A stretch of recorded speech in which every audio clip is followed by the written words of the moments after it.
Good morning, good afternoon, and good evening. Welcome back to another rendition of the Pros and the Berg podcast.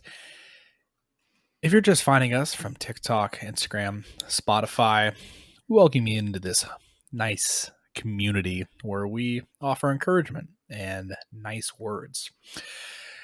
If you're a returning listener and viewer, you know I just lied. Anyways, whoever you are, we appreciate you taking the time to listen or watch on while we're recording this in the middle of October, middle of football season. Great time for North American sports. Joined by my co-host, Mr. Robbie Bergstone today, executive producer Connor Doyle. And as always, I'm going to ask the question because I didn't read the outline. Connor, what are we starting with today? Connor, can I ask you something before we get in reference to TikTok comment as well? Of course, Robbie. So some guy with no profile picture and just a normal username said something that I was surprised by. He said, this pod is for friends and family only, 27 downloads per week. Are we getting 27 downloads per week? Because that's way more than I thought we were getting. I just want to know where he's pulling that number from.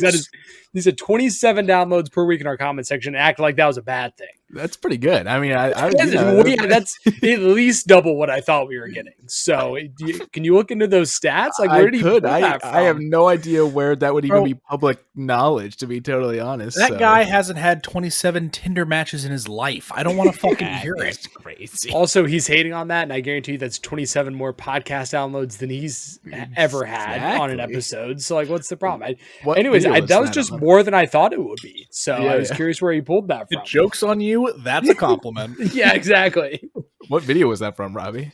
It's on the BYU one that they were upset. I was asking why BYU, who's beaten no one, is ranked in the people. Oh my gosh, that one! God, people have no sense. People were so upset about that one. So, like, me doing like the movie and TV stuff on TikTok, the community difference, like the sports community on TikTok is the most toxic fan base I have ever. Like, they're as bad as Star Wars fans. We're gonna get both hate coming after us, but it's like crazy. Pokemon's pretty comments on that four comments on the BYU video, and I had never once said that BYU should not be ranked. Yeah, I just asked when did they get ranked, and their schedule is terrible, which it is. So, admittedly.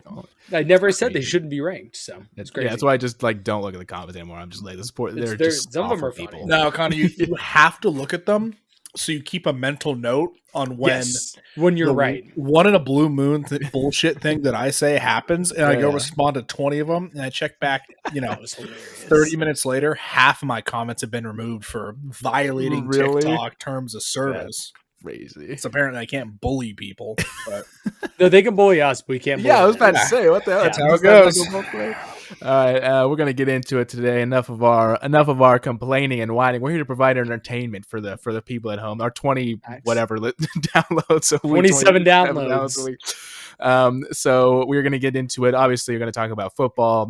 That's just kind of where we're at right now. But gentlemen, I think we have to lead with the biggest headline from this past week. James Franklin, the coach of Penn State for a long time, from 2014 until a few days ago, after he was fired after their, frankly, pretty. Would you call it an embarrassing loss? Is that what we would qualify it as? It's no more embarrassing than losing to UCLA. It's actually probably less embarrassing than losing to UCLA. Yes, but in back-to-back weeks, James Franklin was officially fired from Penn State. I'm going to give some compliments to some of the big programs in college football this year between Oklahoma State, UCLA themselves, actually Penn State, a lot of these big programs, just letting go of coaches despite these obscene, multi-million-dollar buyouts. But they said, James, you're not getting it done anymore, which, has he ever really been getting it done, to be honest? And they said no more. So Penn State officially fired James Franklin. Well, what do we think of this, gentlemen? Right decision, right time? Should have happened sooner? What do you guys think about this decision?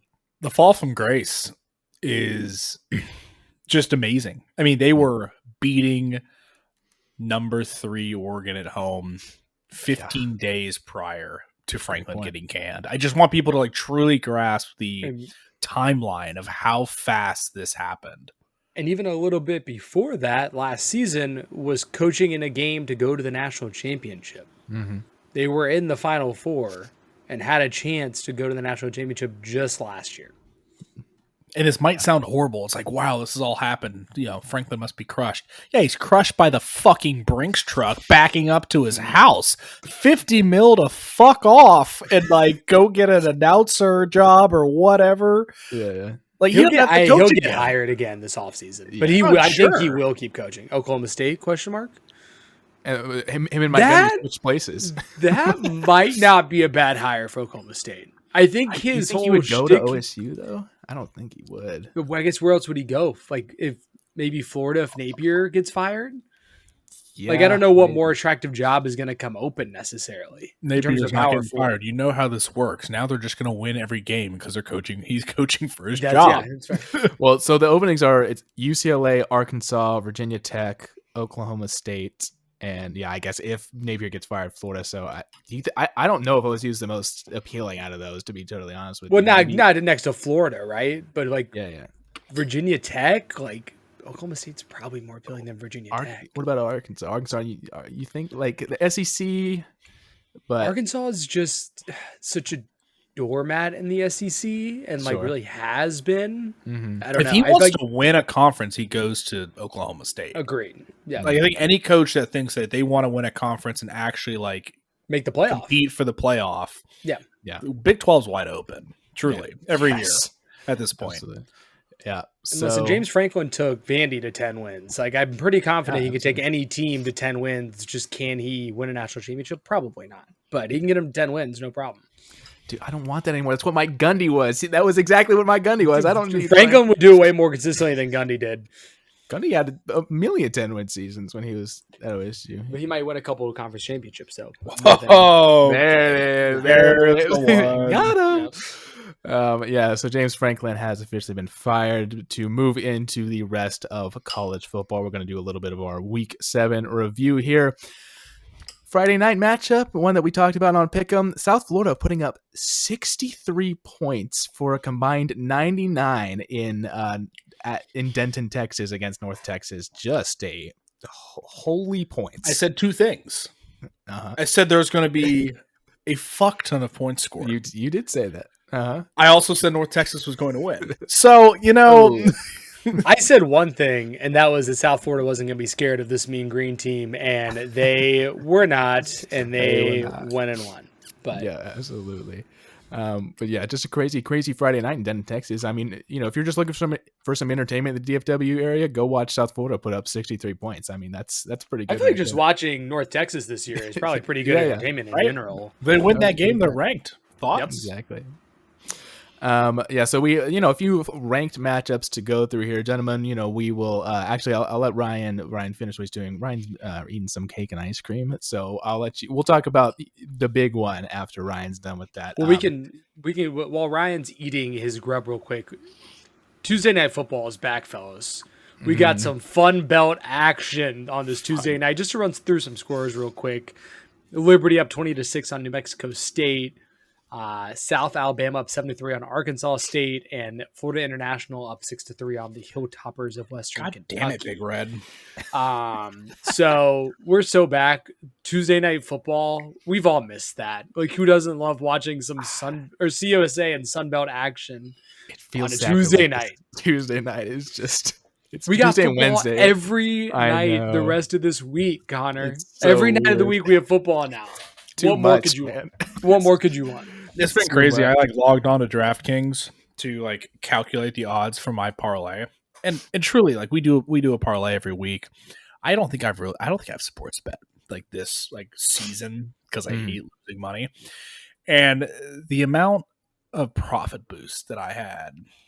Maybe it's a little crazy. Maybe reconsider. It's a little crazy. I got 100% profit boost for the Bengals Steelers Thursday night game. I thought you were going to say you had 100% profit boost on Tuesday Night Football in the Fun Belt. That'd be crazy. They're like, please donate. Please donate. Donation's running low today. To talk about some of the other ranked matchups. Red River Rivalry. I made sure to say that very slowly, and I still butchered it a little bit at the end. Kind of a surprising result, I will fully say. Texas coming out on top 23-6. John Mateer coming back from injury in this game. To Ryan's point, very much a bait game. This was a weird game. Obviously, if you look at that score, maybe one of the lowest scoring, matchups between Texas and Oklahoma ever, because The under they both have hit. The under was like which is 42. 40. Yeah, that was like 40 and a half, which is crazy.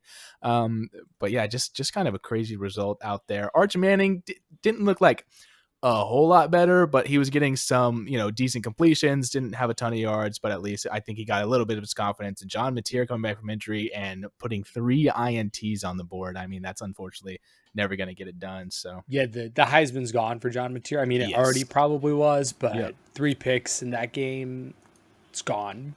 Yep, absolutely. So yeah, just another one of those matchups. And we move over to the Big Ten here, talking a top 10 ranked matchup between Indiana and Oregon. Indiana ranked 3rd in the country. Makes me want to throw up, to be totally honest. They've earned it, man. It's crazy. I think that's the best win anyone's had this year at Oregon. Yeah, at Oregon, 30-20. I mean, obviously there's a lot of talk coming around Mendoza now, with the kind of moving slowly creeping up in the Heisman rankings. Dante Moore was also in that conversation. Maybe this was another game that put a QB, maybe out of the talk here, but Indiana's been playing good football, man. It's crazy. Yep. They've earned the number 3 spot for sure right now. And you look at their schedule, it's pretty soft outside of there is a game in Happy Valley towards the end of the year against a Penn State team that's probably going to have a little chip on its shoulder. Mm-hmm. And outside of that, I mean, you really should see Indiana go into the Big 12 championship game undefeated against Ohio State. So it'll be interesting to see, but they're playing very, very well. Yeah, absolutely. And then, gentlemen, I want to hear from you guys specifically on this one, and we'll cover a few others, but obviously we've got to talk about it. At Missouri, Alabama coming out on top 27-24. Ty Simpson, regardless of the box score, which actually looks very good in his favor, I will say that there were a few moments of where I didn't feel like I quite saw the same Ty Simpson I saw throughout the whole season. Still, obviously, a very, very good quarterback. Bo Pribula is not great, in my opinion. He panicked a lot of the times, and I think unfortunately that did cost Missouri this game, which I did predict them to win, but obviously you're happy about the other side of this outcome. So what did you guys see from the Alabama Crimson Tide in this one? Grit, truly.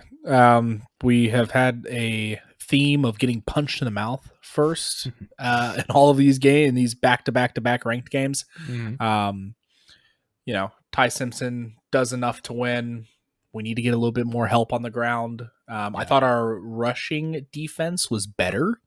I thought Matt Hardy down very well. We contained the run a lot better.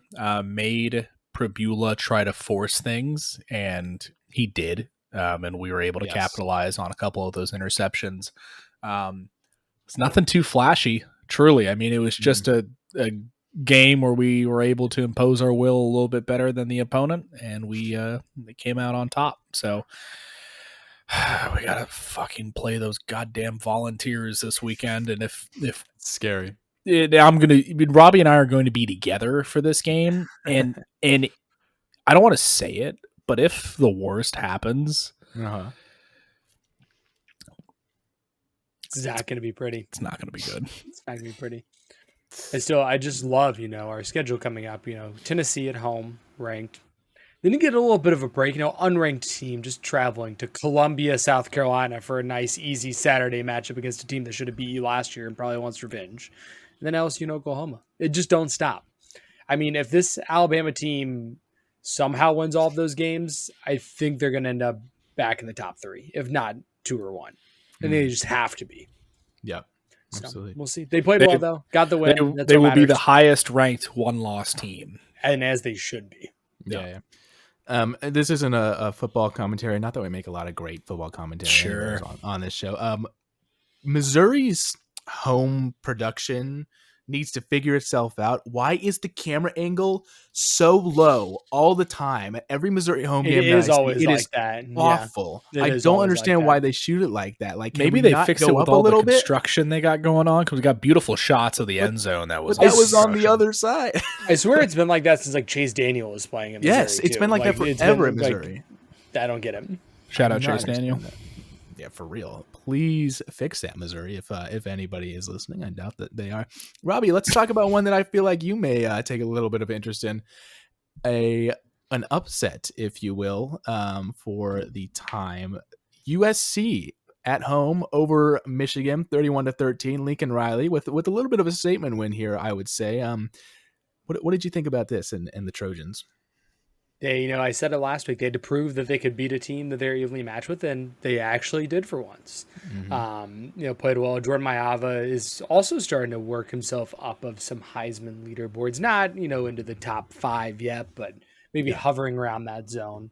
I think, this Michigan team's really young. I think Jerome Moore is not a very good coach, and, they're missing Harbaugh greatly these days. Yeah.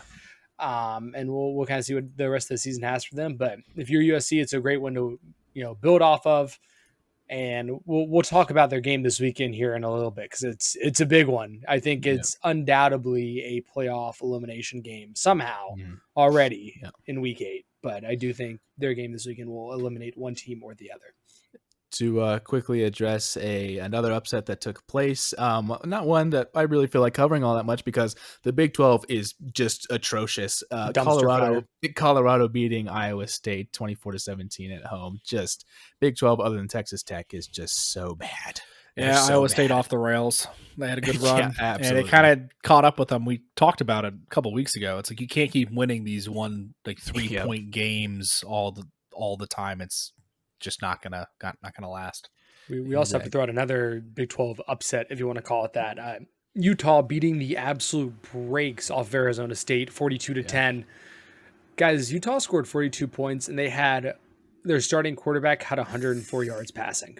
104. My predicted Big 12 champion, Arizona State.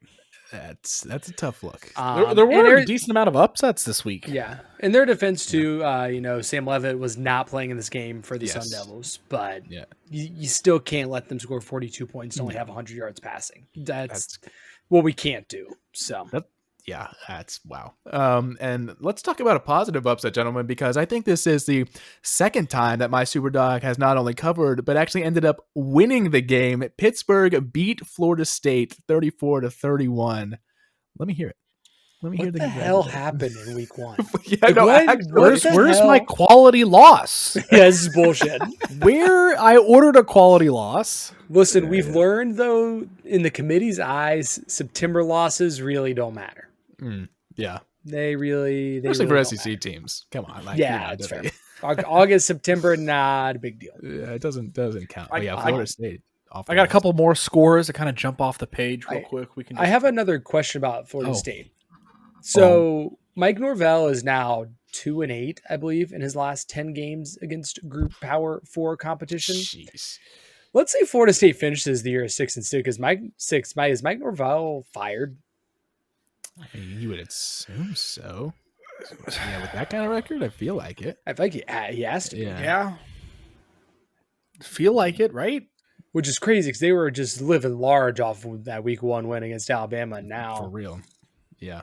Which is, I mean, 0-3 in the ACC is not great. You just can't. Yeah, I mean, you just can't do that with a program like Florida State. Ryan, you had some other games that you wanted to cover. I just wanted to make a couple of quick notes. Ole Miss beating Washington State by 3. A little not scary. Great. What the Wazoo hell? blows.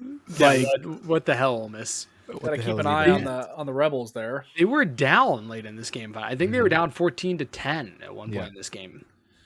Yep. Actually, scary. Definitely a couple barn burners out in the SEC as well. Georgia beating Auburn 20-10 with some weird Kirby Smart again lying his ass off about a timeout taken. I'm not used to saying that Auburn got hosed by the refs, but Auburn kind of got hosed by the refs because this should have been a 17-0 football game until they said that somehow Jackson Arnold did not cross the plane, which I just did not agree with at all. Yeah. And then you have Kirby claiming he didn't call timeout, but he did. And I don't know if you guys saw the SEC shorts this week, but they had Kirby was just doing Jedi mind tricks on the referee the whole time. It's very funny. I bet. Maybe it'll bring you guys some comfort, Ryan, that even you're going up against Tennessee this weekend. They only beat Arkansas by 3 points. So does that give you any kind of solace in that regard? Unfortunately, that means quite literally nothing to me. Yeah. Arkansas drops to 2-4, 0-2 in SEC play. Fun one out in the desert. BYU BYU and Arizona going to double OT. BYU coming out 33 on top, 33-27, maintaining the undefeated record going into the Holy War, which we will get to. And last one I wanted to mention was LSU beating South Carolina 20-10. Also 20-10, and like this game and the Georgia game ended at the same time. And like I said, barn burner. It was really weird. Yeah, anybody who was watching that dual screen was, not having a great time. And it's me. It's me. I'm sickos. Yeah. Ryan, you didn't want to mention Oklahoma State losing to Houston 39-17? No, but I would like to call out my super dog not only covering but winning. Yeah, that's right. I'm the sicko who picked Marshall over ODU. That is sicko. And they beat the brakes off of them. It wasn't even close. Yeah, it wasn't even close. 4 points. I said Marshall is 9-1 all time. They make it 10-1 this weekend. Yeah, it's crazy. It's crazy. That's funny. So yeah, we will move on from our Week 7 review of college football. Against my better judgment, speaking of Oklahoma State, I actually am attending a homecoming this weekend. That game's going to be awful because we're actually Cincinnati, who's actually semi good ranked. This year. They're ranked now. God, homecoming? Do you cover? No. Okay. Ryan, we're the worst team. 22.5 for homecoming is crazy work. That's really tough. Yeah, for real. So yeah, just to go also, I want to point out Wisconsin got blanked. They lost to Iowa 37-0 in case you want to be miserable. No, we can allow you not scoring any points on Iowa, but allowing the Iowa Hawkeyes to score 37 points is pretty bad. It's pretty bad. Yeah, the winning quarterback threw for 107 yards, and the team scored 37 points. Wisconsin has scored 20 total points in their last 3 games against Big Ten opponents. Yeah, it's not a quality win that we were looking for either, unfortunately, but I digress. So yeah, going into some of the biggest movements from the AP poll this week, nothing too crazy. Indiana up a few spots, obviously, after that. Big win over Oregon. Alabama up a couple spots. Tech up a couple spots.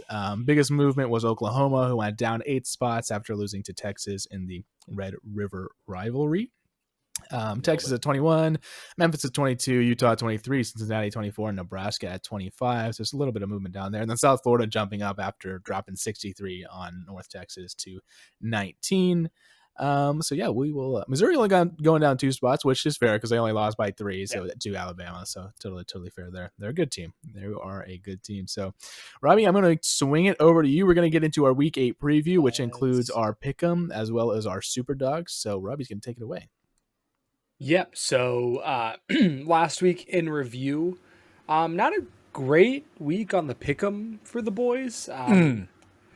Let's see here. I added up our points, but I believe I went 3-2. I think Ryan went 2-3, and Connor went 1-4. It's not. That does sound right. Not great. Yeah. However, as these guys both mentioned, they both hit their super dogs. So they actually got more points than me last week, despite me having the most pick'em games. Big shout out to James, the guest on the pod with the best record in the pick'em, 4-1. It's always good having your guest hit the best record. Facts. I mean, we're just bringing in proper We're just helping talent. out. We're just helping out. So he was the only one to pick Indiana to win, which put him over the top there. So yeah, he went 4-1. His super dog did not hit, but still 4-1 solid. 4 points was what we'll give him for when the next guest is on and see who gets to come back. Overall standings, though, I hold on to my first place lead with 22 points. Ryan right behind me with 21 points, and Connor right behind him with 20 points. So it's a close one, fellas. It's a close one. Absolutely. All right, and for Week 8, there are exactly 5 ranked matchups this week. 3 of them hailing from the SEC, so we have a lot of SEC to talk about, which is not surprising. But to start off, we're going to talk about, I think, maybe the most interesting game of the weekend. The LSU Tigers visiting the Vanderbilt Commodores at noon Eastern. What the hell is that? Sorry. Big noon SEC kick. We have Vandy favored by 2.5, by the way. When's the last time Vandy was favored against LSU? When is the last time that happened? Because it has got to be years, and I don't even know if that would be like information that's easily Googleable or searchable. Give me just a second. First time the Commodores have been favored versus LSU since 1948, and the first time they've been favored versus a ranked opponent since at least 1978. Oh my Lord. I didn't think Yep. it was going to be that bad. Yep. It's not. Vandy's really bad, man. I mean, that's why it's a big deal that Vandy is good, because that is crazy. Yeah. Correct. They also haven't beaten LSU since 1990. Period. Have not beaten them since 1990. Guess what, Robbie? That trend continues this weekend because I've You're got wrong. the LSU. I've got the LSU Tigers over the Vanderbilt Commodores. Unfortunately, I do think this is kind of where the Cinderella run comes to an end for Vanderbilt. It stops here. They're going to lose to LSU this weekend, and they're going to get booted out of the top 25. That is my big prediction for this weekend. Vanderbilt has looked very good this year. I'm not denying that in any capacity. I just think LSU there was enough of the talent disparity here to where I really do think that the Tigers end up taking it this weekend. Yeah, not so fast. We're going to party like it's 1990 this weekend, baby. LSU's offense instills absolutely no confidence in me. I think Nussmeier is hurt. It certainly seems like it. But Pavia is due to beat someone he probably shouldn't beat since he didn't get Alabama this year. The guy just has too much confidence to not. I mean, I know they're favored. Like, theoretically, Vanderbilt should not be going into Death Valley and beating LSU. Because of Diego Pavia and because he's no longer playing my team, I can cheer for him now. I do think the Vanderbilt gets it done.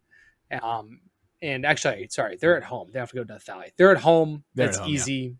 Yeah. Vanderbilt beats LSU this weekend. Right. I'm also picking the Commodores, man. Boo. Vanderbilt coming off a bye with rest advantage all time. Vanderbilt is 39-33 against the spread. They're favored at home. I think things just line up. I have not been a believer in LSU. I thought they'd lose against Clemson. I've kind of poo-pooed them the entire season so far. I still think they're overrated. I think it's a very evenly matched game, but I just want to root for the Commodores. So we're gonna make it that simple. I think it's fair enough. A hard overhead because you should go with LSU, but you're not going with LSU. So should based on what? They're not favored. Based on the historical evidence, Robbie. I guess that's what we're going to point to here. Listen, historical doesn't mean shit. Diego Pavia, Connor. Oracle. All right, up next, another SEC matchup, a top 10 matchup here that I think is weird in terms of how they're ranked, but it does make sense because one's undefeated and one's not. But the 5th-ranked Ole Miss Rebels traveling to Athens, Georgia to take on the Georgia Bulldogs at 3:30 Eastern time. Talking about a couple of teams coming off uninspiring games. Yeah.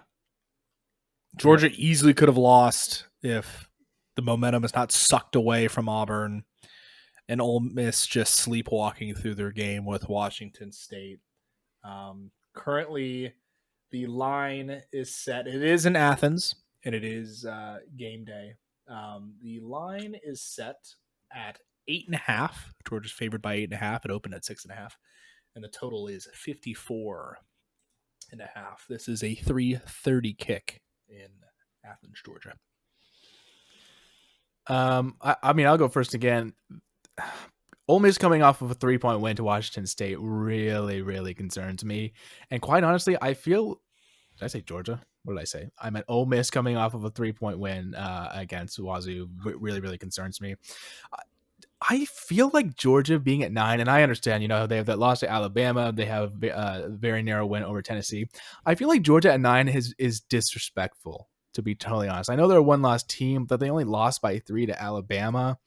They haven't really looked very confidence-inspiring in a few other games either. But I don't know. I feel like 9's a little low, but especially at home here, and especially with Ole Miss coming off of a whimper of a win. Not that Georgia's was that impressive against Auburn either, but I feel like kind of the home advantage is what's going to seal it for me here. So I'm going to take the Georgia Bulldogs. The only reason Ole Miss is ranked this high is because they beat LSU, and we're all well aware of my opinions on this LSU team. They also haven't beaten Georgia in Athens since 1996. I know I just said history doesn't matter, but because it fits my narrative here, it does matter. And we can clip it how we like it. I got the Bulldogs at home in Athens. I just don't think Ole Miss has the firepower. I don't think they're that good. I just don't. No. They're not on Georgia's level to me. So we'll see. Yeah, it's gonna be a clean sweep. I agree. Ole Miss beat Washington State by 3. They beat LSU by 3. They just haven't looked good these last 2 weeks, and they are one of 2 undefeated teams left in the SEC. I think that ends this weekend. I don't think they're as talented as Georgia. I don't think they're as well coached as Georgia. And I'm taking the Bulldogs. They've won every Power 4 game by a possession or less, by the way. They've played 4 Power 4 games. They beat Kentucky by 7, Arkansas by 6, Ole Miss by 5, Washington State by 3. Yeah, the 401k on the Dogs.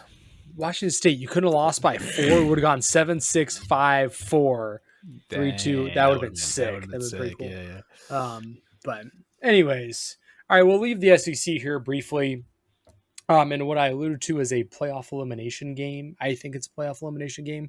Theoretically, USC could still go win its conference even if it loses this game, but I don't think that's likely. Sure. The USC Trojans traveling to South Bend to take on Notre Dame in the battle for the Jeweled Shillelagh, guys. Oh. Robbie, I want you to go first on this one because I need to hear. I am really unconfident on either. I don't like picking either team in this matchup, to be totally honest. Yeah, I don't either because I know who I should pick and I really don't want to. Like, I really know who I should pick. Yeah. I think here's the thing, right? I think Notre Dame obviously got off to not a great start this year, but I mean, both A&M and Miami are ranked in the top 5 right now. They lost both those games, very, very tight. I do think Notre Dame's going to lose another game this year. I don't really know where it is, but I just don't see them reeling off another 10 wins in a row. I just don't feel like that's likely. They're going to get caught sleepwalking by someone. Pittsburgh at Pitt. There you go. Trap game. There you go. Yeah. I just think they lose another one. However, I don't think it's this one. Yeah. I really can't see USC going in to South Bend and winning this game on the road. I'd be pretty surprised. So for that reason, I'm going to take, as much as it hurts me to say, I'm going to take the Fighting Irish. Ryan? He doesn't want to pick him either, but he knows he has to. That's what sucks. Yeah, I'm not necessarily inspired by either of these teams. I think both of these teams are the definition of first round playoff walkout. Is what it is. Irish are favored by 8.5. The total's at 61.5. They're expecting to see a lot of points scored in South Bend. I think I'm going to have to go with the Irish as well. USC, obviously, like we said, routed off a good win last week against Michigan. Lost to Illinois, beat Michigan State, beat Purdue. I think USC's a good team. I think Notre Dame's a good team. I just think Notre Dame, I'm going to give the edge to the team that's at home this week. Yeah, I am going to have to agree with my co-host, but I take a little less umbrage because, regardless of my pretty terrible college football playoff predictions, Notre Dame was one of them. And, it's about sticking with your guns, gentlemen, because if Notre Dame wins out, let's be real, the committee, they're going to put them in there. They love glazing Notre Dame. They shouldn't be because they won't have a single good win. But I agree, but they will. Was a single good win? Notre Dame won't have a single good win? Yeah. Beating USC is the one opportunity for them to have a good one. That's the one. I was definitely looking at USC's schedule when I saw Oregon at the back end of it. Never mind. I agree. No, Notre Dame. I agree. As a cakewalk. And if they beat you, I think USC probably loses 3 or 4 games this year. So I don't think by the end of the year that's going to be a good win. But I agree with Robbie there. But I am taking the Fighting Irish. So what's our next one, Rob? Back to the SEC for one more matchup. The one that Ryan and I will be watching extremely closely this weekend, one that we do not want to lose because we've lost it too many times the last few years. Tennessee coming into Tuscaloosa to play the Alabama Crimson Tide at 7:30 Eastern. I'll take it first. So I'll let the Alabama alum go last. I went against Alabama. I went against the Crimson Tide last week, and it did not play out in my favor. Missouri was unsuccessful in their attempt to beat the Tide, and that really instilled kind of a new belief in me and a new kind of faith into where going into this week I'm going to take the Alabama Crimson Tide. I've been talking about it all season long. Ty Simpson is the most NFL ready quarterback in college. I think that definitely plays into the game this weekend. I think the Tennessee defense is going to struggle with him a little bit in terms of how efficient he is and how they move the ball down the field. And gentlemen, I could see a lot of points being put up in this game. To be totally honest, I could see that kind of being the narrative and story of this game. But I'm going to take the Crimson Tide for this one. I think that's a good point, Connor. And I think the defense in this game, or the difference in this game, is the defenses. And I do think that the Alabama defense is better than the Tennessee defense this year. I think that's the difference. I think the key will 100% be the Alabama getting to Joey Aguilar. I think they can. I think they have not quite gotten as much pressure as we hope so far this year. I think this is a game where they can pin their ears back a little bit and go get them. I think that'll be the difference in the game. I don't know what the spread is, but give me the Tide to cover. 7.5. Yeah, I don't give a piss about nothing but the Tide. So I think they cover. I think they get it done, especially at home. I don't see that. I think if it was in Knoxville, I'd be a little more concerned. I do think Alabama drops another game somewhere in the schedule. Yeah, I just think they're going to, but I don't think it's this one. So I got the Tide. It can't be this one. Yeah, they won't.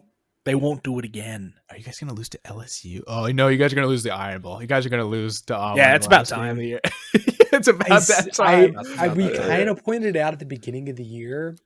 I know I'm still cock glazing here, but I can't help myself. No way you lose to South Carolina. That is the game I said was the trap game at the beginning of the year. I said it that early. I said this is the game that they could lose. They're doo-doo poopy. They're bad. We have to go to Columbia. Weird shit happens, okay? Yeah, that's a good point. Like I was saying, Tennessee's defense is ass. Yeah. They haven't given up less than 31 points in 3 SEC games they've played, and that's against Georgia, Arkansas, and Mississippi State. So it's not like we're talking about like super high-powered offenses here. They can't stop anybody. I think our defense can come up with a couple of stops when we need them to. I got the Tide. We're not losing again. I just will pack DeBoer's bags for him if we lose to Tennessee again. Yeah. Which might be an overstatement, but we cannot lose Tennessee 3 out of 4 years. Like I will crash out. That's how Georgia fans feel about losing. I'm going to make it someone else's problem.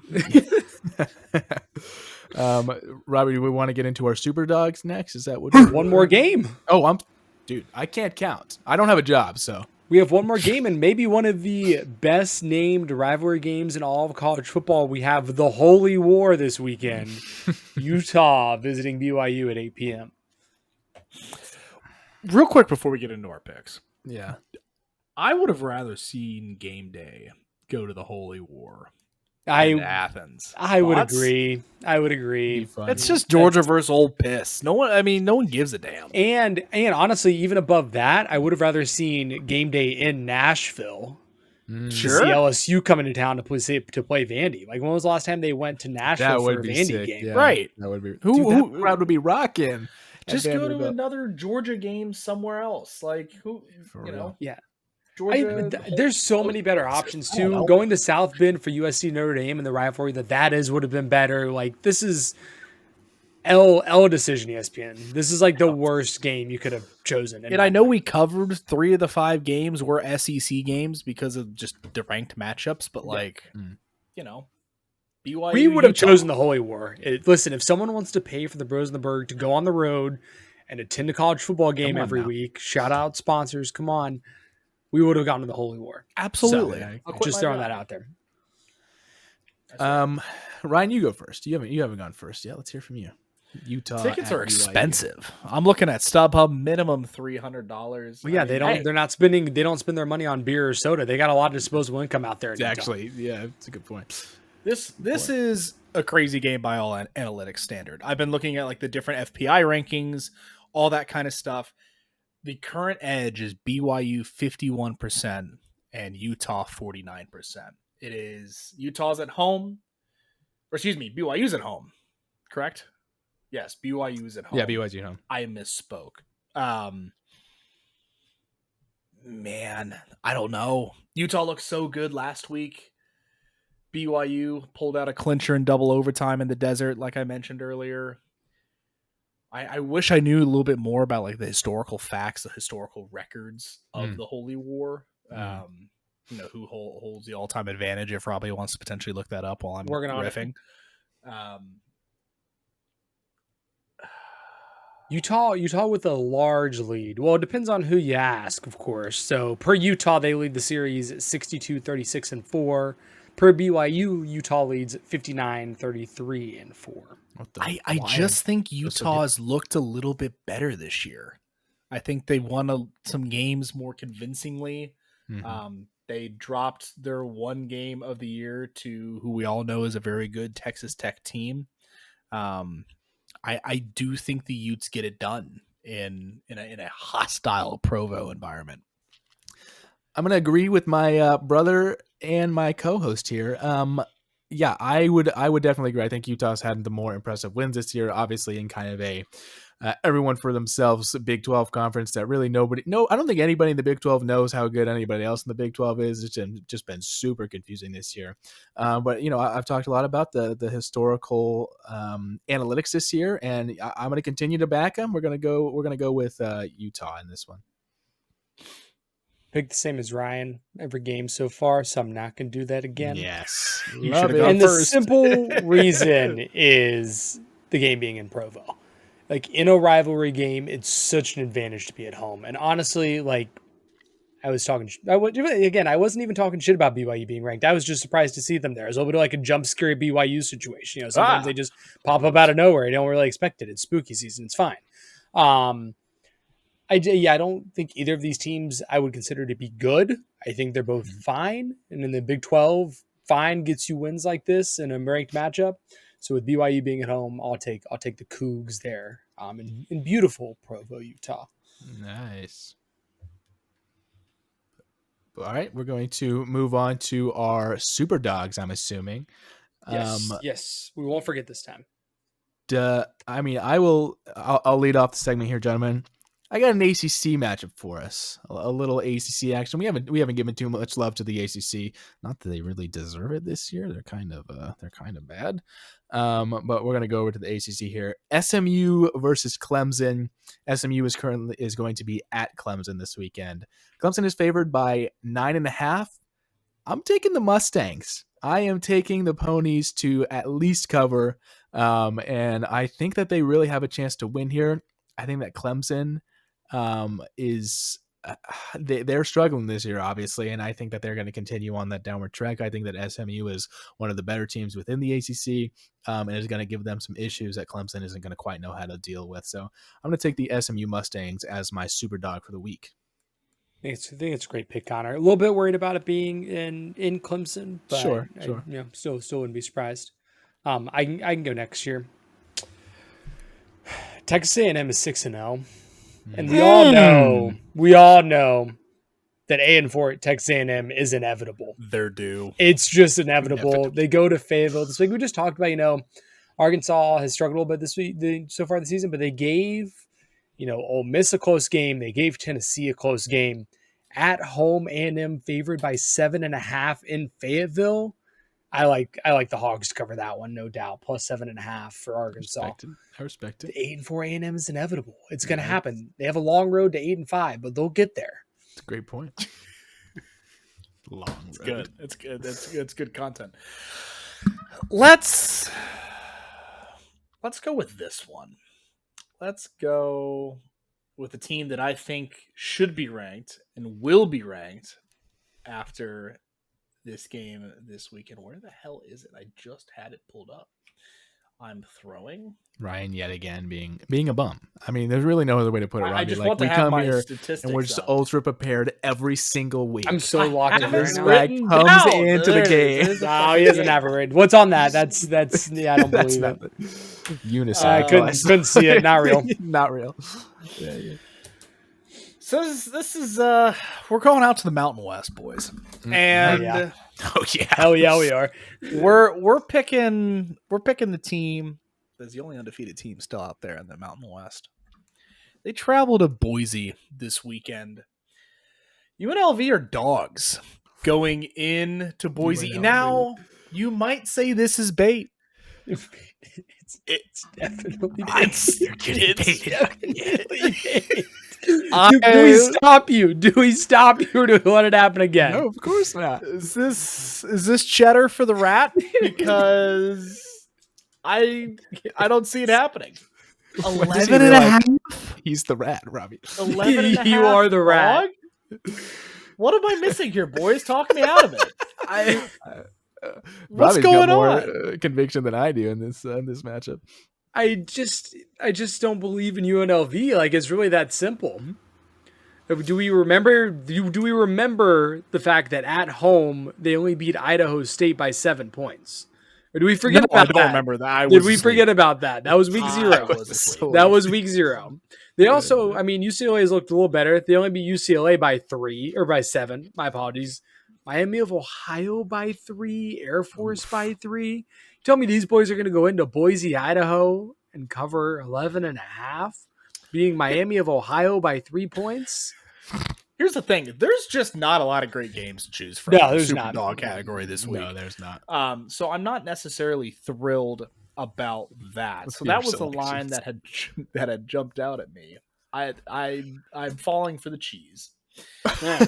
There's some other super dogs on here that I also hate. Texas Tech favored 9.5 against Arizona State. I think they dog walk them. Yeah, I would take Texas Tech in that. Is Levitt back this week is somewhat important in that game. Yeah, that's true. Especially in Tempe. Virginia playing Washington State. Virginia's only favored by 17.5. I would also take the Cavaliers in that game. So, I'm struggling here. So, God, they're bad. I think I still might go for it though. Take the cheese. Nah, I'm gonna pivot. I've been talked off my cheese. He's pivoting. No. Texas off the come down game, going into Lexington to play Kentucky. Texas is favored by 12.5 points. I think it's a bit of a letdown spot here against the Wildcats, who have also looked like ass. They're not good. They're 2-3, coming off a bye to host the Longhorns. Sure. Why Let's not? go Wildcats. Send it. Keep it to it. They're the last. They're last in the SEC right now. They'll keep it to a touchdown. There it is. There it is. You changed it officially. First ever live change on the Super Dog. We kept saying we'd stop each other from taking cheese, and now that one's gonna hit. Now that's UNLV's gonna win that game. Yep, 100%. Absolutely. But yeah, so we're going to move into, speaking of spreads and everything like that, we're going to move into our parlays. Anybody feeling frisky about theirs? Anybody really want to get into I'm feeling frisky because I hit last week out here. Yeah. Quick update on the standings. So it's the only one that hit last week because I'm him.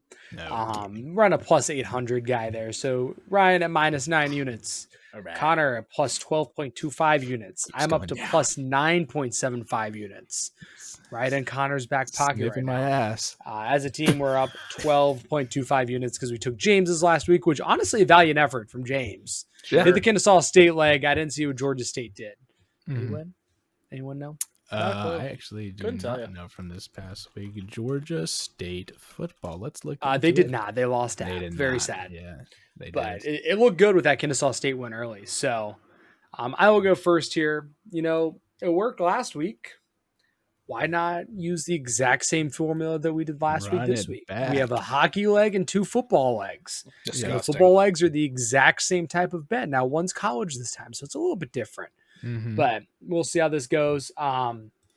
First up, the hockey leg tomorrow night, Wednesday at 9:40. The Chicago Blackhawks visiting the St. Louis Blues. I'm going to take the Chicago Blackhawks money line here. I think it's a plus 190 leg. Blackhawks are like 1-3 right now, but have lost all 3 of those games by a goal and just came off a win against Utah Mammoth. So I think they get another one here against St. Louis. Next game, we talked about Texas, Tennessee, and Alabama. Alabama has, played pretty slow here to start out. The first half spread for Tennessee I found was +5.5. I'm going to take Tennessee to cover +5.5 in the first half. We've started slow. Yeah, We've started really slow. I just think that's a spot where we might be up by a field goal. I wouldn't be surprised if we're up by a field goal, but I could see us being up about 3 points or so. So I like Tennessee to cover there. And then everyone's favorite street racer is back this weekend, Mr. Rashee Rice, back on the football field. We're going to take him as an anytime touchdown scorer against the Las Vegas Raiders at home. All of that sums up to +1258 on the parlay this week. So big numbers, plug nothing that's that outlandish there. Yeah, I don't think so. I respect it. I guess I'll go second here, and I already know that you guys have one that I have one that you guys are not going to like because it's one that you picked against within our pick'em. But first and foremost, I have the as always, I do a spread, I do a money line, and I do an over under. It's just kind of what I like to stick to. My spread, I have the Philadelphia Eagles over the Vikings -2.5. The Eagles need to bounce back after this last week, an embarrassing loss to the New York Giants, and I really feel like they're not going to take very kindly to that. And I think they're going to take it out on the Minnesota Vikings. So I think they'll win by a field goal. I don't really think that's that much of a stretch, to be honest. So I think the Eagles do pull it out there. Here's the one you guys aren't going to like. I have a money line, LSU. I've got the money line straight up against Vanderbilt. They are actually shockingly plus odds. I don't hate that pick. So that's why I'm going there. And then my last one, I have an over under. Ohio State takes on Wisconsin this week, and the over under is only 41.5. I feel like Ohio State is going to put up some points, and even if they put up like 35, I feel like Wisconsin's going to score at least one touchdown to get them to 42. Keep in mind that Ohio State might not have to play Julian Sand past like the first quarter. Wisconsin, as talked about already, booty cheeks. Absolutely. Didn't score on Iowa. But 41.5, man, I feel like Ohio State could have put up numbers there. So that is my parlay. Those odds come in at +689. Brothers, not only did I make a parlay before the podcast, I made two. And we're going to pick which one we want. I went for the Alabama Wet Dream parlay. With I love the theme. I love a little bit with a sprinkle of Oklahoma State fan. We got the Alabama money line, Vandy money line, Mizzou money line, and South Carolina covering 5.5 against the Sooners. That comes out to +707. I hate that. God, I hate it. You put in a fourth leg. What is happening? He's switching it up on us. He needs some kind of left. The other one, which is not as biased. Connor, I love your Ohio State pick. I'm also picking a slight alternate line. Ohio State covering 23.5 against that Wisconsin team. Texas Tech covering 9.5, like we talked about. Sorry.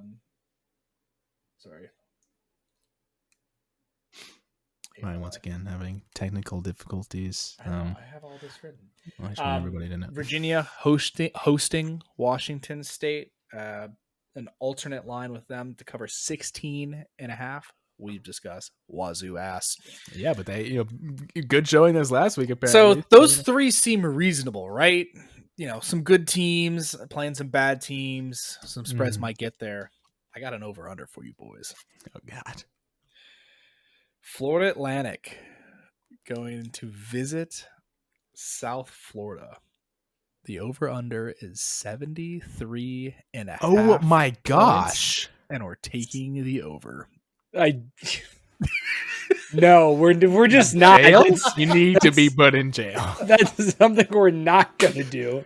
Ryan actually just likes to donate money. He just donates money to sports. We just talked about how South Florida put up 99 with Texas. If these both don't hit, do I get to subtract 2 units from yes.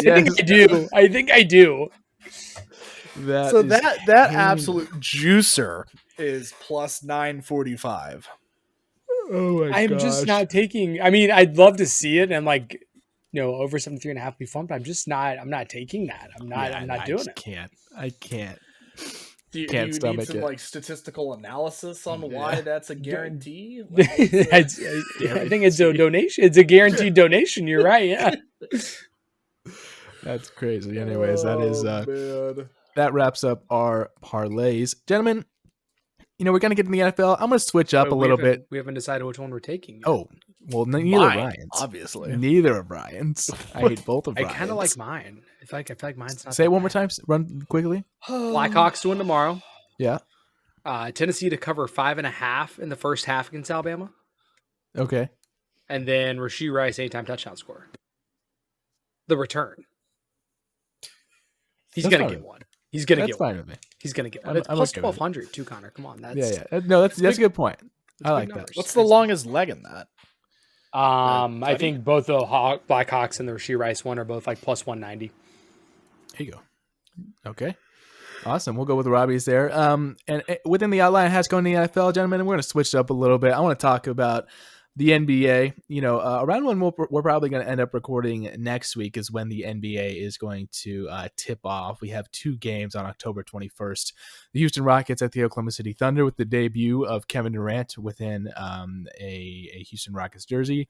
And then the battle of, the Unks between the Golden State Warriors and the Los Angeles Lakers at 9 p.m. that night. And, gentlemen, our glorious King LeBron James is out. He's injured. Not in, dude. Tough. Unbelievable. I cried. I saw the news today, and I couldn't have a good day anymore. Like it was just over. Fell to my knees in a Walmart. Sciatica too. He's for our old. king. He's old, dude. That's it's hard to see your heroes go gray, man. It's hard to see. I mean, that's basically what sciatica is LeBron going gray. Is this LeBron's final season? Do we think it is? The type of guy that LeBron is, I feel like he would announce it. He's going to want a farewell tour. He's going to want like the Kobe, like everyone knew Kobe was retiring and got like the farewell tour. Yeah. Like LeBron's going to want that. Like spit on it and zip it up like I'm leaving facts. kind of thing. No, what? That's the correct take from Ryan. Yeah. Get in the Uber.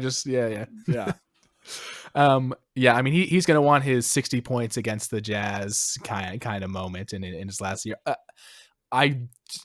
I don't see it being like any more than 2 more years. I think it's this one and like one more, and then he's gone. Like I just don't think he does it. Does he have another opt out after this year that he can go somewhere other than LA if he really wanted to? I feel like he keeps signing like, oh yeah, 1 more year, and then I have a player option after this year, kind of thing. Yeah, I don't know exactly know what the contract status is, but I think he wants to stay there mostly because of his family. Like at the age that he's at, especially with Bronny getting his roots there and stuff, like I don't know if he cares as much about trying to chase a ring. I think he's more just like wants the stability for his family to not have to like move and everything like that. So in my opinion, but that's a lot of just like me bullshitting my way through guessing what LeBron thinks about his personal life because I thought you were like. I mean, he's my glorious king. I'm the LeBron Glazer. You know me. This is true.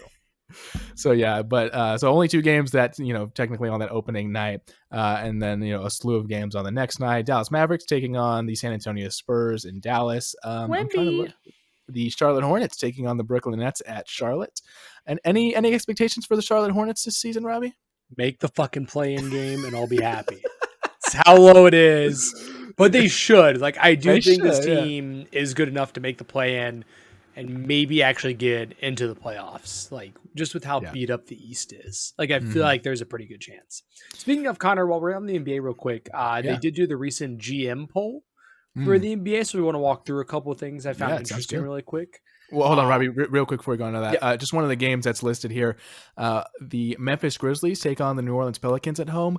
The tickets are $7 for opening night. That's crazy. $7. Put the fries in the bag.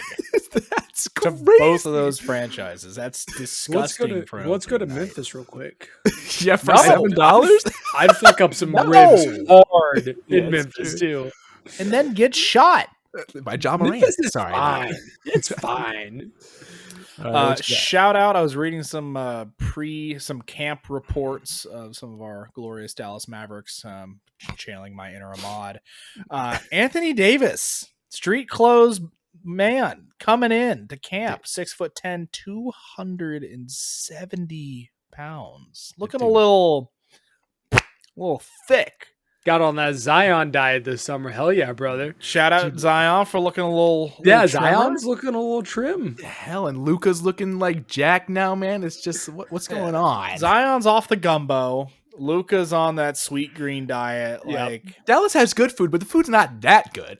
Like, why is everybody not locked in? Apparently, bro. You're eating barbecue every meal. You're gonna be putting on some LBs. Hey, man. All right, Robbie, Ain't what you no got? doubt. What Ain't you no got with doubt. the GM poll? For the GM poll, so they responded to 49 different questions. I'm not going to go through all 49 questions, but obviously the biggest one: which team will win the NBA Finals? Who do you guys think the GM said? Oh, that's a good question. By a large margin. Do they think it's the Thunder again? I was gonna guess the Thunder. Yeah. No, wait. The back is so hard in the NBA. 80% No, said shut up. the Oklahoma City Thunder. Followed, both tied for second with 7%, the Cleveland Cavaliers and the Denver Nuggets. Shout out the Cavs, man. That's the awesome. Cavs, the number one pick to win the Eastern Conference is 63%, followed by the Knicks at 30%, and the Orlando Magic at 7%. Dude, So he voted for himself. Yeah, correct. There's some real chalk responses coming out from the it owners. is. I'm a little It is. disappointed. Boldness. And then the Western Conference, Oklahoma City, 87% to win the conference. Denver at 10%, still 3% for Houston, even with the injuries and everything going on in Houston. I see. I mean, you got Katie. Like I do see it too. So again, the Rockets owner voted for himself. Yep. Yeah. If you're starting a franchise today and could sign any player in the NBA, who would it be? Shea, right? People definitely guess it's Shea. Thankfully, not Shea. Really? It is none other than the guy they said last year, but at a higher percentage, Victor Wembanyama with 83% of the vote, followed by Shea at 13% and at Nikola Jokic at 3%, which is kind of crazy considering how old Joker is. That they'd still assign him out of anyone. Just because he can do everything. I did not realize Shea was 27. I thought he was younger than Unk. that. What? Yeah. Aren't you older than him? Crazy. Wembanyama's 21, man. Golly. Nah, brother, we've been doing that forever. Been like, how old is Yeah. that guy? Fuck, that's crazy. Which player is most likely to have a breakout season in 25-26? Number one, Jalen Eamon Williams. Thompson from Houston Oh yeah, Eamon at Thompson. 30%. Yeah, he's good. He's good. Brandon Miller from the Charlotte Hornets, yeah, 10%. Yeah. Alsar Thompson for Detroit at 10%. Victor Wembanyama at 10%. No, that doesn't count. That doesn't count. And then Franz Wagner at 7% for the Magic. That's a good pick. Okay. I like the top three And there. That's a good picks. Most Thompson's underrated good. player acquisition. Number one, Desmond Bane for the Orlando Magic. Lay down the pipe. Didn't Luka Doncic technically count? No, because he moved during the season. He's off-season Off-season moves. Off-season moves. Number two, Wait, I thought Desmond Bane went to the... he went from the Grizzlies to the Magic. No, I know. When did that trade happen? In the offseason. It was in the offseason. It was like right after June. the season. It was one of the June, right? first Yeah, trades. yeah. But Desmond Bane trade. Cam Johnson going to Denver and Kristaps Porzingis going to Atlanta. Round out your top three there. Any other fun ones? To help the Hawks make the play. Only two players got votes for winning Rookie of the Year. Cooper Flagg, 97% of the vote. And then VJ Edgecombe for the Philadelphia 76ers got what would appear to be a singular vote. What are the odds on NBA Rookie of the Year right now? Cooper Flagg's probably fucking like minus 1,000. Yeah. I can tell you as you're going through this. Oh, here's a good one. Which active player will make the best head coach someday? LeBron's got to be in the top three. LeBron is not on the list. Really? Didn't even receive a vote. That's crazy. Number one, Chris Paul with the Los Angeles Clippers. Didn't let me answer. I was just about to say. Tied for second are two players, Mike Conley for the Minnesota Timberwolves. Conley would be a good head coach. TJ McConnell for the Indiana Pacers is 17%. And then rounding out the top four, Fred VanVleet for the Houston Rockets at 13%. Oh, really? Mm-hmm. I've never thought. But Conley would be really good. That's actually a good pick. That's kind of all the most interesting one. Ryan, do we have live odds on Cooper Flag to win Rookie of the Year yet? Or? It's gotta be -800 to like -1,000 is what I would assume. The on fucking Cooper Flag. DraftKings app sucks dong. Well, what would you? So your guess is -1,000, Robbie, is what you? What It's you think less than that. So right now from BetMGM, Cooper Flag is -225. But the next closest to him, tied for a second, would be Ace Bailey and VJ Edgecombe, both at +1,000. Jeez. I feel like you take one of those guys at +1,000. Like, what if Flag gets Put hurt? $1 on it. Yeah, I know exactly. Yeah, Dude, which Con Knipple and +1,900. That might be a hold sit. on. That might be Brandon Miller For most improved. he could technically win comeback player of the year as well because he did not really play that much last year. That's actually easier to win. So LaMelo MVP. No, Yeah, we're getting crazy. Now, come on, Brandon Miller comeback player and most improved player. Who's y'all sixth man? Rookie Technically, of the year. Sixth man of the year, coach of the year. Trey Mann? Bar ball. What's LiAngelo up to? We signed him yet? We signed Jello yet? Bro, LiAngelo's rap career took off. Yeah, for real, actually though. He's just the hype man now. Yeah, I think exactly. Trey Mann would be the Hornets' sixth man technically. Sixth man of the year, Trey Mann. Yeah, There it is, right there. Put it in there. Put the Hornets parlay in there. We are going to move into the NFL now a little bit. Just wanted to take it was getting stale, the format. We had to switch it up a little bit. I want to talk about some basketball. I'm excited to get into that when it comes back next week. NFL, we're going to do a week 6 review, and then we're going to talk a little bit about some coach hot seats that may be coming up. The Eagles have an embarrassing loss to the Giants, 34-17, with the Knocked me out of Eagles' my fucking survivor poll. It's fucking idiots. with the Eagles' second loss of the season. Kind of a sicko game in New York. The Broncos beating the Jets 13-11. We have to start apologizing to Europe for sending these games over. Like that was We've been doing it for years. Yeah, terrible. What was it last the year? worst Giants, Panthers? I mean, Hey. it was That one hit. what? That one hit. That was a travesty. Well, we see, a lot of people abroad, some of the biggest cities they've heard of in the U.S. is like New York and L.A. And so obviously those are the biggest markets. So you're sending them over there. But then like they're thinking, those people are like, oh, the New York teams must be the best ones because they're the biggest market. And we're like, guys, they're the worst ones. they don't Not how it works, unfortunately. So yeah, a few more. Yeah, the Ravens without Lamar Jackson are awful. Bad. They are atrocious. Really bad. The Bengals are second in the division. Still. Still. Are you serious?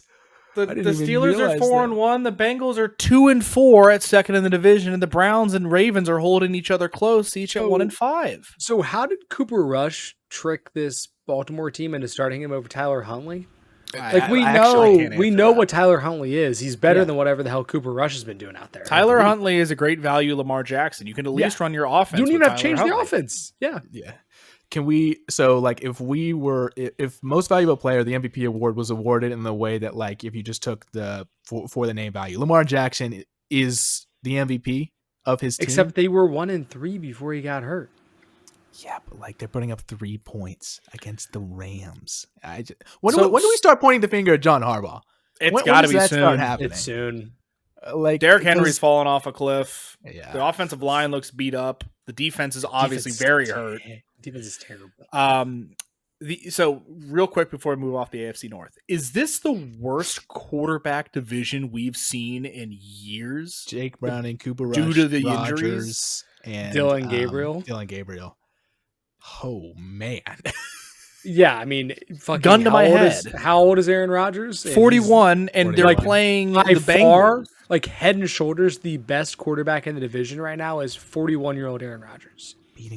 They called it. You know what they called the Thursday night game? The Icy Hot Bowl between Joe Flacco and Aaron Rodgers. That kind of goes crazy. Fucking hysterical. That kind of goes crazy though. It's Unk Bowl. Oh man. Yeah.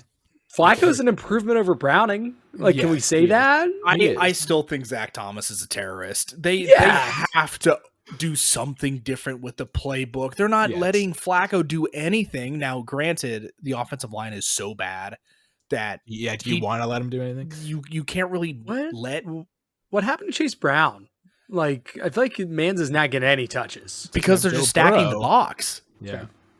It's fair. Like Exactly. it's just rough out there to watch. Yeah, continuing to talk about bad teams. I know Connor mentioned the Jets and the Broncos. The Jets are 0-6, only winless team left in It's awful. the NFL. Justin Fields is exactly who we thought he is. He gonna- can't read a defense. They're going to win next week. I'm already preparing myself for it. Hey, Robbie, at least the Panthers beat the Cowboys this past We're so week. back, baby. We're so back. Is Rico Dowdle the best player in the NFL? Yes. Question mark? The last 2 weeks, I think you can comfortably say that Rico Dowdle is the best player in the NFL. It's crazy. Yeah, I mean the Panthers. It's weird to say it's a big win because it's not like this Cowboys team is overly good, No. but it is one of those wins that feels big because of the way that you got there. A back and forth Sure. game that in the past you probably would have lost. You pulled it Mhm. out at home, undefeated at home. Have to go to MetLife next week to play the winless Jets. It just like Seen this movie before. it just feels like they're gonna lose, man. It's just like there's no reason for them to lose this game. Garrett Wilson's not gonna play. Justin Fields is terrible. The Jets defense is kind of solid, apparently. Mhm. We knew that. They're gonna find a way to lose. It's just gonna happen. Gentlemen, one point I want to talk about, and maybe we can kind of come to a common ground and find understanding. Is Baker Mayfield the MVP? Yes. Right now? What did I say before this season started? He's real good. That's He's my really one good at NFL football. pick that has aged like fucking wine, has been stroking the Bucks off for 2 years. Without Did you- Bucky Irving in this last game, by the way. Did y'all see that 3rd and 14 he picked up? Did you? Also, I watched yeah. that play in real time. That was obscene. You Yeah. said without Bucky Irving, you're forgetting the fact that he also didn't have All Chris 3 of his Godwin, receivers. Mike Evans, and Emeka Egbuka went out in this game. Yeah, now And they he's still throwing won. two street clothes. Cameron jokers. Johnson, Sterling Shepard, and Kate Otten leading Okay, the well, way. Sterling Shepard's a vet. There you go. Kate Otten, solid, Loki. If you needed any more proof that the Cleveland Browns and Carolina Panthers are terrorists to new quarterbacks, Baker Mayfield is that guy. You have to bring up Sam Darnold too, who also picked up a big win this weekend, beating the Jaguars 20-12. Yes, 20 to you. JSN is him. JSN Yeah, he's really is good. underrated in terms of receivers in this. JSN made Gino look serviceable so they could trade him to the Raiders and fleece the Raiders for a 3rd round pick. Yep, I think that's a good take. Take. Unfortunately for the Bucks, they don't really have a whole lot of time to get healthy. They do have a long week. They Monday night game, but they do travel to Detroit. That is tough. Which is tough if all of your offensive firepower is on the sideline. They beat them last year. Detroit might be looking for a little bit of revenge. We talked about that Baker kind of has the Lions numbers. We talked about this when Jude was doing the preview of the Lions schedule before this season. I see no reason to start doubting Baker Mayfield now. I agree, but you do have to consider what Ryan said. Like, you have your top 4 playmakers out, literally top 4. Like, there aren't many other teams in the NFL that are beat up like that. Yeah, I think the key for Baker, and I think we've seen this now both with the Browns and with the Bucks, I don't know that the receivers really matter as long as the interior offensive line can somewhat stay intact. I think they've already had injuries there, but they're still kind of holding it together. Like, that's the key for Baker. Because that's what his problem was with Carolina, is he just got pressure in his face the whole time. Couldn't even look down the field. But as long as that stays together, I don't know that it matters. And I think both Mike Evans and Chris Godwin will be back this week. So Hopefully, that'd be awesome. I would love to see that. Emeka Egbuka is also a dog. Yeah, he's so good. Offensive rookie of the year if he can come back soon enough. So yeah, 2 more games that I want to quickly mention. The Lions did end up losing to the Chiefs 30-17. Chiefs are still a good football team. Regardless of the doubts that you have about them, I still think the Chiefs are a good football team. Did anyone understand the rule of why Jared Goff couldn't run out and catch that first touchdown pass? I did not. Because I didn't. I didn't even see the play. It was So Goff, like, he does, like, so if you're the quarterback and you go under center, you're not allowed to motion out. That's well known. Whatever. Goff does not go under center. He walks up to the center, stands there for a second, motions out, Dave Montgomery gets the snap, throws it to Goff. He catches it, runs it in, touchdown. Like basically trucks a dude getting in the end zone. It's fucking awesome.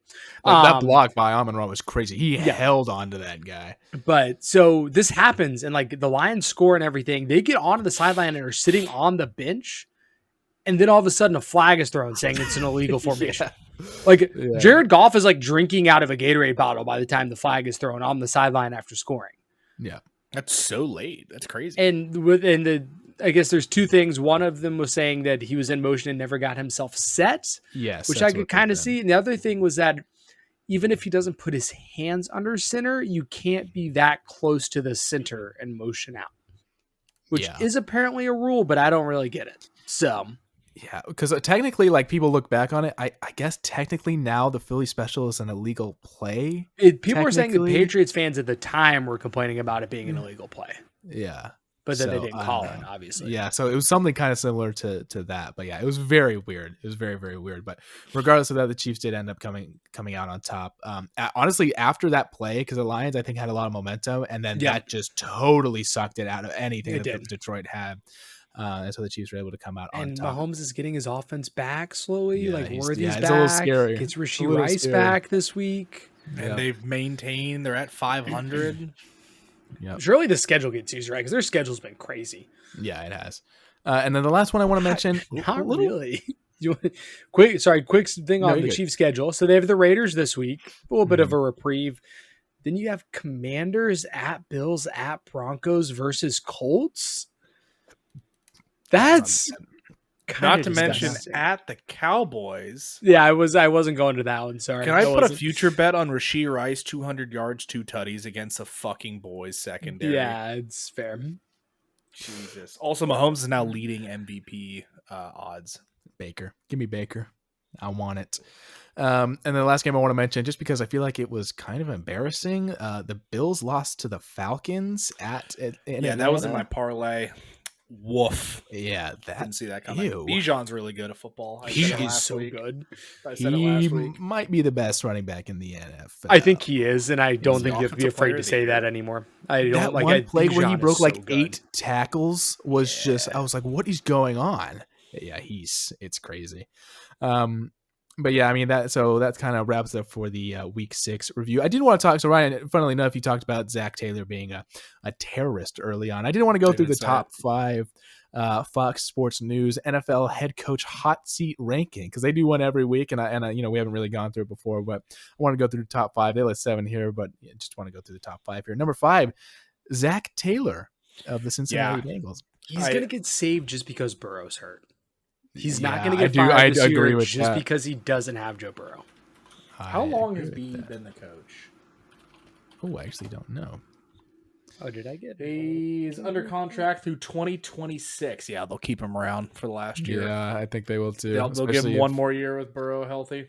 Yeah, so annoying. Yeah, but at number 4, we have Jonathan Gannon from the Arizona Cardinals. Especially after their kind of weird loss to the Titans. So apparently they could have beaten the Colts this weekend. I was there. Indy was electric, by the way. That's an awesome stadium if you ever get a chance to go. Apparently this has more to do with his behavior in the past week, to where he had an altercation with Amari DiMercado on the sideline, where the Cardinals ended up fining him $100,000 and have told him to publicly apologize. So you went a little too far. However, DiMercado definitely deserved to be yelled at. Reprimanded, but you just can't do it in that way. Yeah, you can't. Yeah, it's a little. We didn't even give Jacoby Brissett a shout out for throwing for 320 yards this weekend, by the way. Shout out Jacoby Brissett. That's for you. Number 3, Brian DeBall, New York Giants. He made the change. Jackson Dart. It's working out. It's working out. 2 and 4 Giants. Go down the list. And like him and Scadboo just have that, swagger to them is the best way I can put it, Yeah. A guy this weekend at the Colts game put it best. White boy got motion. In reference to Jackson Dart, which is incredibly true. He does in fact have motion. I said that exact statement to Kylie while we were watching the Eagles-Giants game. He has motion. I mean, there's no doubt. Absolutely. Heaven forbid a white boy get a little motion, you know what I'm saying? I'm going to beg Cam Scavo to wear a Guardian cap. That dude is gonna have CTE within 3 years. Like He runs so he runs with his Gonna have head. it. I saw a highlight of him at Sacramento State where he like is about to score and runs out of his way to truck some dude in the end zone. Like he could have That shit taken was off crazy. towards the pylon and just takes a right turn right into some guy, trucks him and scores the touchdown anyway. There's a video of him where Arizona State is entering like Boone Pickens Stadium, Oklahoma State Stadium, and he's on the wall and he's hitting his head against the wall. And everyone's like, "What are you doing?" He's like, "Dude, I gotta get my neck right." It's like, what are you doing? Dude, unhinged. He's insane. Number 2, Kevin Stefanski of the Cleveland Browns. I mean, I think the whole organization's on the hot seat. yeah. How do we just get them out of the NFL? Okay, when do you just throw Shooter out there just to see what he's got? Just to see. You have to at some point this season, right?